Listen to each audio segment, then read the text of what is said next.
I want to thank everyone for being here today. Just want to go back on a timeline of how we got here. Several months ago, during a subcommittee hearing of oversight, there was a motion made by Democrat member Summer Lee to subpoena the certain documents.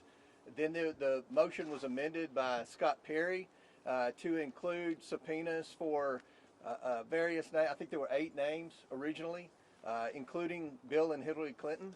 Everyone that was included in that subpoena has already either been interviewed by the Oversight Committee or sent in a statement that they had never met Epstein and had no knowledge of the investigation, except the Clintons.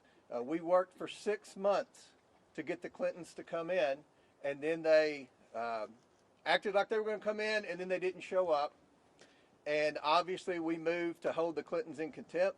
And I think one thing that surprised the Clintons, they assumed the Democrats on the committee would vote in a partisan manner and not vote to hold the Clintons in contempt.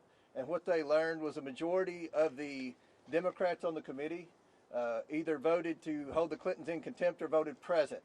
And I think that's a statement that this investigation is serious. It is a bipartisan investigation. The American people have a lot of questions. To my knowledge, the Clintons haven't answered very many, if any, questions about their knowledge or involvement with Epstein and Maxwell. Again, no one's accusing at this moment the Clintons of any wrongdoing. They're going to have due process. But we have a lot of questions, and the purpose of the whole investigation is to try to understand many things about Epstein. How did he accumulate so much wealth? How was he able to surround himself with some of the most powerful men in the world? Was he an asset for our government or any other government? These are the questions that we're going to ask over the next 2 days, and hopefully we'll be able to get some answers. And as always, we're going to release the transcripts. We're going to release the video as soon as everyone has approved it. The normal process in a deposition is the attorneys would have the opportunity to review the transcript and review the video to make sure that there are no errors. And this is going to be a long video because this is going to be a long deposition. Today will be a long deposition, I would assume, and tomorrow will be an even longer deposition. Every member of the Oversight Committee is going to have questions for the Clintons, as well as our trained staff that do nothing but depositions. So after our hour of questioning, we're going to send a couple of members of the Oversight Committee out to be able to give you an update of what's going on and answer some questions. So with that, we'll answer a question or two, and then we'll go back to the Mr. Kumler, are you concerned that there has been a cover-up of sexual abuse of a minor by President Trump? There are missing FBI records that appear to be. No, we're looking into the accusation by the NPR. We don't know the answer to that. We know what the administration says. We're still looking to get a definitive answer on that. But look, let's just be realistic here. If you go by a lot of what the Democrats have said, you had Jasmine Crockett accused Lee Zeldin of taking donations from Jeffrey Epstein. It was the wrong Jeffrey Epstein. We've had Ro Khanna sit on the floor and name names of people that he thought were involved in Epstein that weren't even involved. So, sometimes the Democrats on the committee aren't the best investigators. Go ahead, Chad. Yes. Good morning. What about the idea, though, that I understand you say that this is different with some of the members or some of the people who were subpoenaed who didn't have this direct contact. But some folks have said it seems like the Clintons are basically on trial here versus people who know more about what was going on with Maxwell, what was going on with Epstein, and that this is really kind of dragging them through the mud when there are other witnesses. Let's address that, Chad. The Democrats voted to subpoena the Clintons. The Democrats voted with the Republicans to hold the Clintons in contempt. So the Democrats have just as many questions for the Clintons as the Republicans. So this isn't a partisan witch hunt. This was a motion, a bipartisan motion supported by the Democrats to bring the Clintons in. So I don't think it's any type of being unfair in any way to the Clintons.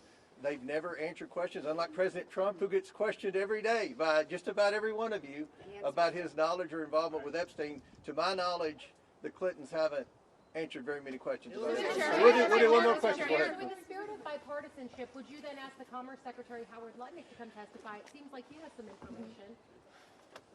that's very possible, and I think I think it's a good possibility that his name will arise in some questioning today. It'll maybe? be on my list, and I have an email I printed off for Hillary to ask about Howard Lutnick today. So God's watching. We're asking again, and I want to remind everyone, we've already brought in Alex Acosta and Bill Barr for deposition. That's 2 Republicans in the Trump administration. So this isn't just about Democrats. This is about anyone that has any knowledge of Epstein, the investigation. I think we all agree the government failed. The government failed the victims. And what our role is, we can't prosecute anyone. But what we have been doing is getting transparency to the American people. We subpoenaed the estate. That had nothing to do with the discharge petition. We subpoenaed the documents for the estate. That's what the victims asked us to do.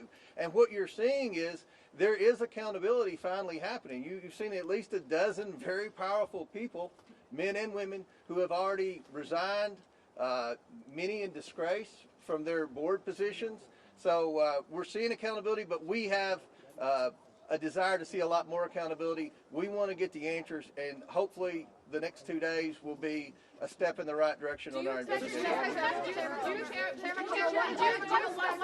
One more, and then That being said, I mean, Hillary Clinton has said she has no links to Jeffrey Epstein. She doesn't recall meeting him. So what specific information do you believe she has that warrants her testimony? Well, you'll see. I mean, we're going to ask a lot of questions, but with respect to when you look at all the co-conspirators, and we've all seen the unredacted documents, Maxwell was the main co-conspirator. No one brought more women in and lied to more women about what was going to happen with their involvement with Jeffrey Epstein than Ghislaine Maxwell.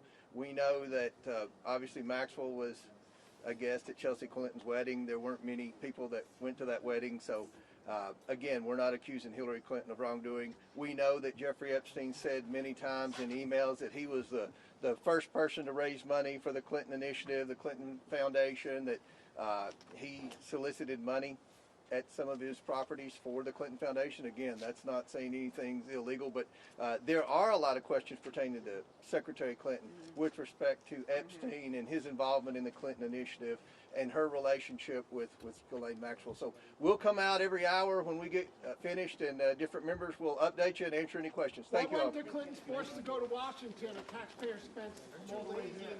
Thank you. Doesn't even seem like Hillary's quick to hear. I didn't say that.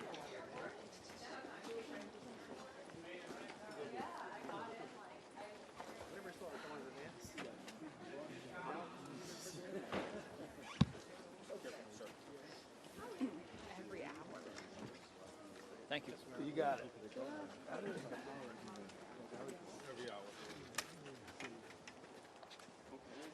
Sorry about the cable.